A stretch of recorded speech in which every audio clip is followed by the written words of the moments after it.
Gojo Satoru जिसे दुनिया एक गॉड लेवल सोर्सरर के नाम से जानती है, पर उनके मास्क के पीछे एक ऐसी कहानी छुपी है शायद आपने कभी इमेजिन भी नहीं की होगी। दोस्तों के लिए जान देने वाला, पर खुद की फीलिंग्स कभी किसी को नहीं बताता। क्यों गोजो सब कुछ होने के बाद भी सबसे अलग हो गया?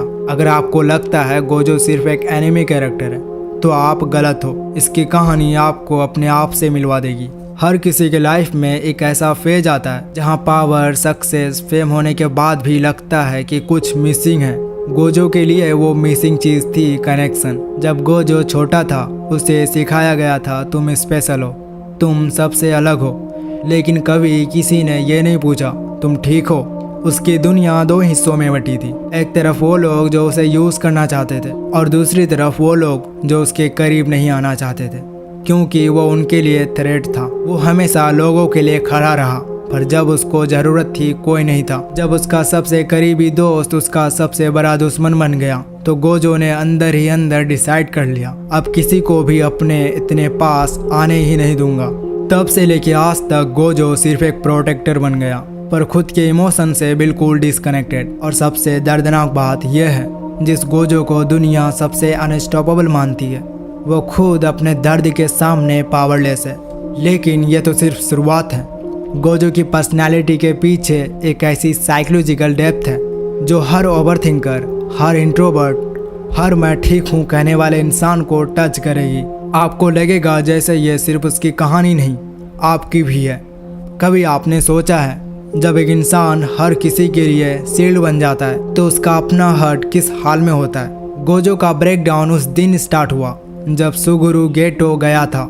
ना सिर्फ गया बल्कि उस रास्ते पे चला जहां से लौटना पॉसिबल ही नहीं था। उस दिन गोजो ने सिर्फ अपना दोस्त नहीं खोया, उसने ट्रस्ट का कॉन्सेप्ट भी खो दिया। उसने अपने अंदर डिसाइड कर लिया, जब सब मुझे ही स्ट्रॉन्ग देखना चाहते हैं तो कमजोर दिखने का ऑप्शन ही क्या है। तब से गोजो ने अपनी फीलिंग्स को एक मास्क के पीछे छुपा दिया। वो परछाई सिर्फ उसकी आंखों को नहीं, उसके इमोशंस को भी छुपाने का जरिया बन गया।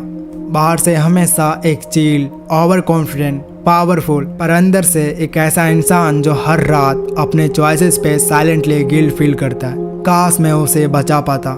ये सोच उसके अंदर हर दिन मर रही होती है, लेकिन दर्द को एक्सप्रेस नहीं करता, क्योंकि अगर गोजो टूट गया तो पूरी दुनिया के लिए एक हीरो ही गिर जाएगा।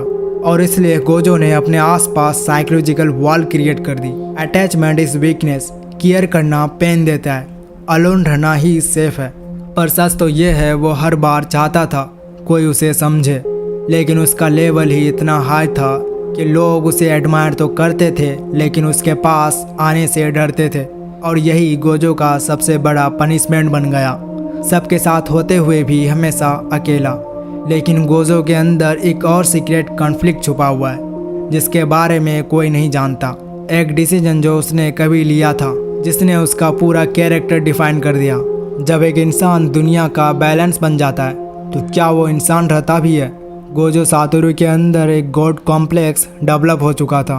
वो मान चुका था अगर मैं ना हूँ तो सब कुछ खत्म हो जाएगा। जब किसी इंसान को हर वक्त ये बोला जाए तुम बेस्ट हो, तुम अनबीटेबल हो, तुम लास्ट होप हो, तो एक टाइम के बाद उसका ब्रेन भी यही मानने लगता है। गोजो के लिए ये सिर्फ एक सेल्फ बिलीफ नहीं था, ये उसका सर्वाइवल मैकेनिज्म बन गया था।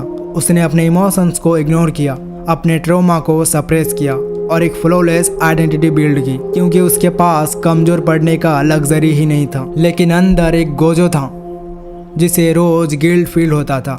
अगर मैं थोड़ा और पहले समझ पाता तो गेटो को बचा लेता। अगर मैं इमोशनली अवेलेबल होता तो शायद वो मुझसे बात करता। शायद मैं किसी काबिल नहीं हूँ। और यही था गिल्ट कॉम्प्लेक्स। एक तरफ मैं सब कुछ हूँ, दूसरी तरफ मैं ही सब कुछ बिगाड़ रहा हूँ। ये दोनों इमोशंस एक ही इंसान के अंदर कोलाइड हो रहे थे। एक साइलेंट वॉर चल रही थी जिसका कोई भी विटनेस नहीं था। जब भी गोजो चिल दिखने की कोशिश करता है वो एक्चुअली अपने गिल्ट को छुपा रहा होता है। जब वो स्माइल करता है तो अंदर से वो सिर्फ एक सेकेंड का पीस ढूंढ रहा होता है। पर सबसे बड़ा सवाल ये है, जब गॉड और गिल्ट एक ही इंसान के अंदर लड़ते हैं तो जीतता कौन है? और सबसे इम्पोर्टेंट, क्या उस इंसान का कुछ बचता है? उसने समझा पावर से ज़्यादा इम्पोर्टेंट है कनेक्शन।